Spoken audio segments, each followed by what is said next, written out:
Hello, everyone. Seabelo here.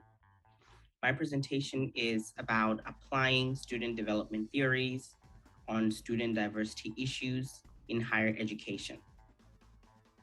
As the presentation continues, please make sure that you have a pen or pencil and paper to take notes on these theories that will emerge, or use your computer to take notes as the slides progress. The class challenge for this presentation is: how can you apply student development theories to improve student racial diversity policies in your institution? As a teacher or as an administrator, how are you improving the social climate in your class? How are students being from different backgrounds being received? Do they feel safe in the learning environment? As an administrator, how are we recruiting students? How are we making sure that the programs that we have for them help them develop a positive social identity and feel safe in the new learning environment? So these are the type of questions that you should be thinking about as the presentation continues. The three theories I'll be covering are from Stage and Hamrick, Tajfel and Turner, and Crenshaw. The first theory from Stage and Hamrick, 1994, is fostering campus-wide development of multiculturalism. This is a framework that you can use as a teacher or administrator to improve racial diversity issues and policies in your own institution.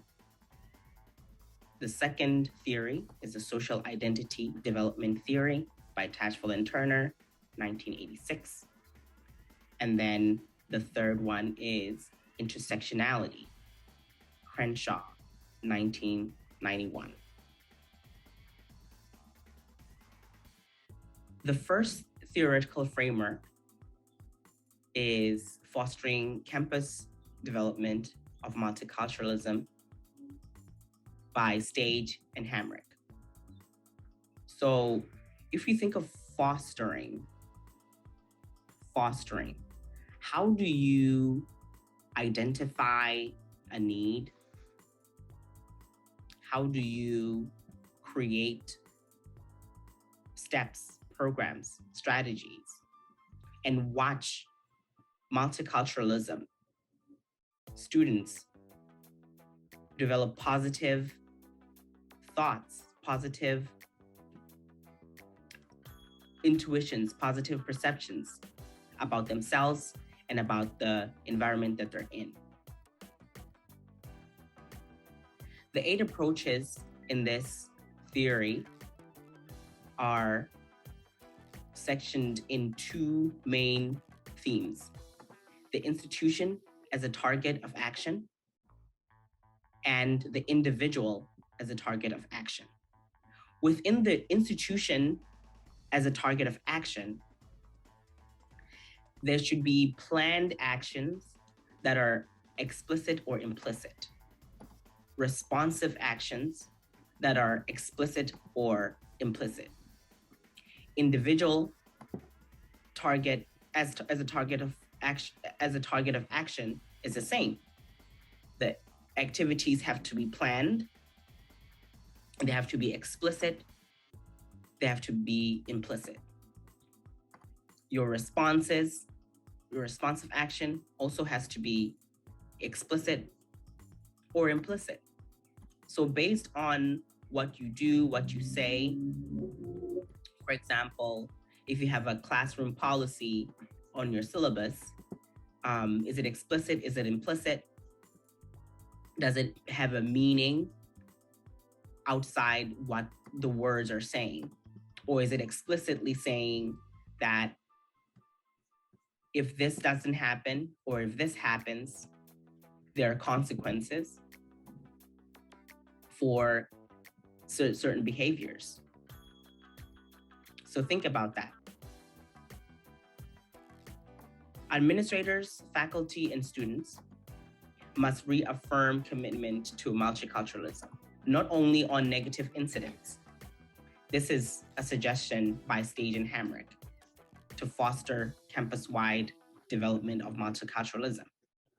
And your strategies have to be deliberate and comprehensive. And as far as administrators go, recruiting and admitting students of diverse backgrounds is important to create and maintain these environments to maximize opportunities for learning. And just the background about this theory, it was developed from a case study of racial attack against minorities in a US university. And it's based on Evans' 1987 model for fostering moral development. The second framework is the social identity theory by Tajfel and Turner. And what they're basically saying is that individuals strive to achieve or maintain positive social identity. So as a student, how do I feel as a member of your community? Do I feel welcome in your classroom? Do I feel welcome and safe in this university? So think about that. Second, positive social identity is based on favorable comparisons between the in-group and some relevant out-groups. For example, how am I treated compared to other students from a different race, from a different background? Am I treated better than they are? Am I treated the same way? Are they treated better than I am treated? And then third, when social identity is unsatisfactory, individuals will either leave their existing group or join a more positively distinct group. So this suggests that students would leave your class or will drop out of school or will change the university and go to a better university that promotes a better social, positive social identity. Something to think about as well. So a little background about the theoretical framework. This theoretical framework, it was developed from an experimental ethnographic investigation in the UK, and it's based on the realistic group conflict theory by Campbell, 1965. The final theory here is intersectionality, one of my favorites. Here, people are often disadvantaged by multiple sources of oppression. This is what Crenshaw, 1991 is saying. So depending on the racial makeup of your school, the racial makeup of your class, there may be multiple sources of oppression that students face or experience. And intersectionality can be structural, political, and representational.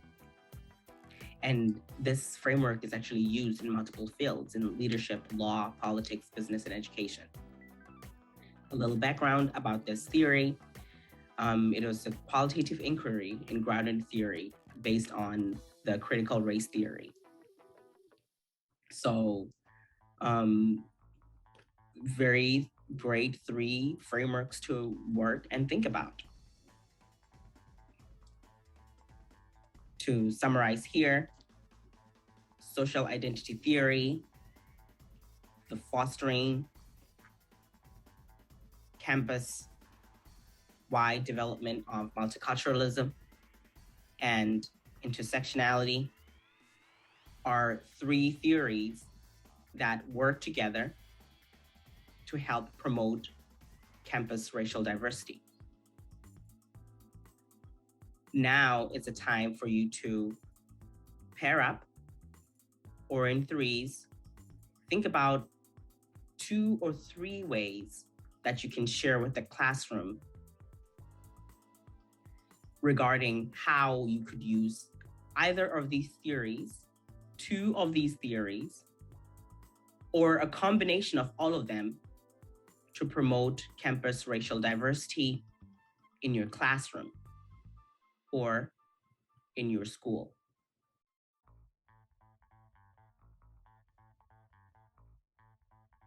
Thank you.